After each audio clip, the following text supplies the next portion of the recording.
चलिए, तो आज हम लोग जानने वाले हैं मोशन के बारे में, जो क्लास 9 का चैप्टर नंबर 2 है।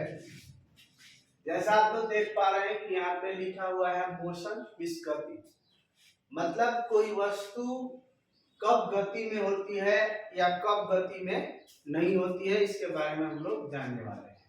तो इसकी परिभाषा की जब बात की जाए तो बताया जाता है कि जब कोई वस्तु है, मान लीजिए ये कोई वस्तु है, और अगर ये समय के साथ यानी कि टाइम के साथ अपना स्थान जो है बी के पास नहीं आ पाता है, ठीक है, तो इसको हम लोग बोलते हैं कि ये विरामावस्था में है, ये विरामावस्था में है।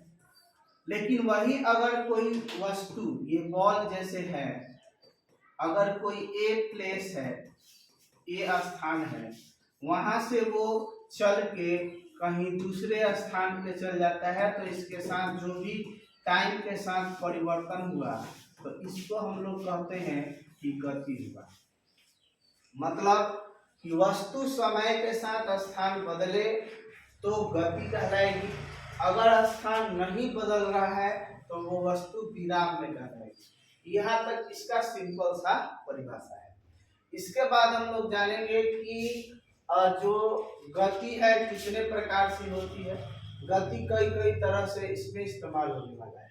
तो अगले हम लोग पहले बात करने वाले हैं यहाँ पे गति के प्रकार। तो गति के प्रकार में जैसे पहले बताया गया कि पहले आता है रैखिक गति, लीनियर मोशन के नाम से जिसको जानते हैं, ये सीधी गति है। वैसी गति जिसमें वस्तु सीधी या वक्र रेखा में गति करती है उसे रैखिक गति कहते हैं। जैसे तीर से का चलना, बंदूक से निकली हुई गोली, इसको हम लोग हटा देते हैं, लुढ़कता हुआ गेंद, फिसलन पट्टी पर फिसलता हुआ बालक। यानी कि ये इस तरह की गति होती है जो अधिकांशतः सीधी चलती है और अपने लक्ष्य की तरफ बढ़ते रहती है।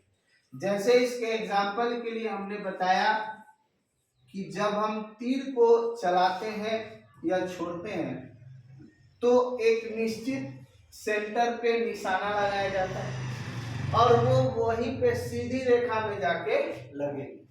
ऐसा नहीं है कि तीर चलना शुरू हुआ और इस प्रकार से वो चलने लगा, ऐसा नहीं चलता है। जब इस तरह से चलेगा तो उसको हम लोग वक्र गति भी कहते हैं, टेढ़ा मेढ़ा गति कर सकता है। लेकिन यहाँ रेखीय गति की बात हो रही है, सीधी एकदम चलती है और अपने लक्ष्य पे पहुंच जाती है। बंदूक से भी वही काम है, हम लोग किसी को निशाना लगाते हैं या मारते हैं तो एक निश्चित दूरी पे जाके वो अपने लक्ष्य को भेजता है या मार देता है। अगले बारे में हम लोग बात कर रहे हैं वृत्तीय गति, सर्कुलर मोशन के बारे में हम लोग बात कर रहे हैं। ये वृत्त, जैसे हम लोग मैथ में पढ़ते हैं कि वृत्त है, उसका एक केंद्र है और इसके इधर इसकी त्रिज्या है। इसमें हम लोग त्रिज्या व्यास नहीं पढ़ने वाले हैं, इसमें पढ़ने वाले हैं कि कोई वस्तु है, मान लीजिए ये कोई वस्तु है और इस पे घूम रही है, गोलाकार घूम रही है, तो इस तरह की जो गति हो रही है उसको हम लोग वृत्तीय गति कहते हैं। जैसे लिखा है पहिए की गति। पहिए की गति का मतलब कोई भी वाहन आप चलाते हैं, चाहे साइकिल चलाते हैं या बाइक चलाते हैं, तो उसका जो पहिया होता है, उसका जो पहिया होता है एक वृत्तीय पथ पे गोल गोल ही घूमता है, चाहे वो कोई भी गोलाकार वस्तु हो। पंखा जब घूमता है तो वो भी वृत्त की तरह घूमता है, ठीक है। ग्रहों की गति, तो ग्रहों की गति के लिए हमने एक फोटो लिया है। यहाँ पे जो आप देख रहे हैं ये आपका सूरज है, सन है, और इसका चक्कर लगाने के लिए ये सभी ग्रह जो है अपने एक रास्ते का चयन करते हैं। सभी ग्रह एक अपने निश्चित गोलाकार, एक निश्चित वृत्तीय पथ कह सकते हैं, उसी पे ये घूमते हैं और सूरज का चक्कर लगाते हैं। ये आधा ही पिक्चर लिया गया है, ऐसे आप वैसे नहीं समझेंगे। ये आपका सन है, ये सूरज है, और इसके चारों तरफ जो है, इसके चारों तरफ जो है, जो सभी ग्रह जो है इसका चक्कर लगाते हैं, इसको ही हम लोग वृत्तीय गति कहते हैं। जैसे इसका एग्जांपल दिया। आगे बढ़ते हैं। अगला है दोलन गति। इसका नाम ही है दोलन गति, यानी दोलने वाली गति के बारे में हम लोग बात कर रहे हैं। ये दोलने वाली गति है। जब कोई वस्तु एक निश्चित बिंदु के आगे पीछे गति करती है तो उसे दोलनी गति कहते हैं। तो आप यहाँ पे दिखाया गया है कि झूले की गति, दीवाल घड़ी में पेंडुलम की गति। तो आप देखे होंगे बड़े बड़े जो घड़ी होते हैं, बड़े बड़े जो घड़ियां होती है, उसमें एक नीचे इस तरह से घंटी टाइप से लगा होता है जो आगे पीछे एक निश्चित दूरी पर करता है। इसी को हम लोग कहते हैं पेंडुलम। और इसी तरह झूले में भी इसी तरह जब कोई वस्तु बैठता है, कोई व्यक्ति झूले पर बैठता है यहाँ पे, तो वो आगे पीछे झूलता है और यहाँ पे उत्पन्न होता है घर्षण।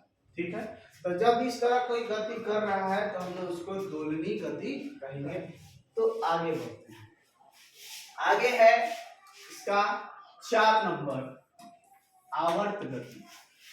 जब कोई वस्तु अपनी गति को एक निश्चित समय अंतराल पर दोहराती है, यानी रिपीट करती है, दोहराने का मतलब रिपीट करना, तो उसे आवर्त गति कहते हैं। जिसे सिलाई मशीन के सुई की गति। ये क्या है कि एक निश्चित समय पे अप डाउन करती है और इसी को हम लोग कहते हैं आवर्त गति। झूले की गति भी एक निश्चित समय पे आगे पीछे करती है, लेकिन इसका समय क्या होता है, फिक्स होता है। ऐसा नहीं कि एक बार उधर गया तो कुछ देर बाद आएगा, या सिलाई मशीन की सुई एक बार नीचे गई तो ऊपर आने में ज्यादा समय लगेगा, नहीं। एक निश्चित समय पे अप डाउन करता है जब उसको प्रॉपर चलाया जाए। प्रॉपर चलाने का मतलब सिलाई मशीन एक चाल में चलनी चाहिए, तब जाके वो ऊपर नीचे करता है। अगर एक समय में या एक समय अंतराल पर ऊपर नीचे नहीं करेगा तो उसकी जो सिलाई है, उसकी सिलाई जो है धागे की, वो गड़बड़ा जाएगी, है ना। तो ऐसे नहीं होता है, इसीलिए हम लोग इसको आवर्त गति कहते हैं। कह रहा है कि प्राकृतिक में गतियां प्रायः जटिल होती है, कभी कभी कई प्रकार की गतियां एक साथ शामिल होती है। जैसे हम लोग बोल रहे हैं, चल रहे हैं ना, हाथ पैर हिला रहे हैं, तो इसमें कई प्रकार की गति हो रही है। ठीक है, जैसे आप साइकिल चलाते हैं तो उसमें भी घूम रहे हैं, वृत्त की तरफ भी घूम रहे हैं, है ना, वृत्ता पथ पे भी चला रहे हैं। ठीक है, तो गति एक ही समय में कई प्रकार की गति हो सकती है। ऐसा नहीं कि एक बार में एक ही गति होगा। कोई आदमी दौड़ रहा है, मान लीजिए सीधा दौड़ रहा है, फिर गोल गोल घूमने लगा ना, तो उसकी गति बदल जाएगी। उसके अलावा हम लोग आगे और भी पढ़ेंगे, पेशीय गति, हृदय की गति, मतलब हमारे शरीर में पेशीय गति कैसे काम करता है, हार्ट की गति कैसे काम करता है, तो इसके बारे में हम लोग बात करेंगे। फिलहाल ये हम लोग पढ़ रहे हैं भौतिकी।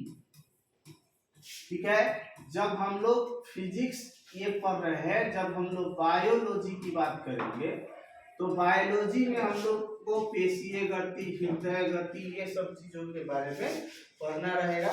उसमें भी अलग अलग प्रकार के आपको मिलता है। तो यहाँ तक हमने पढ़ा गति के प्रकार। ठीक है।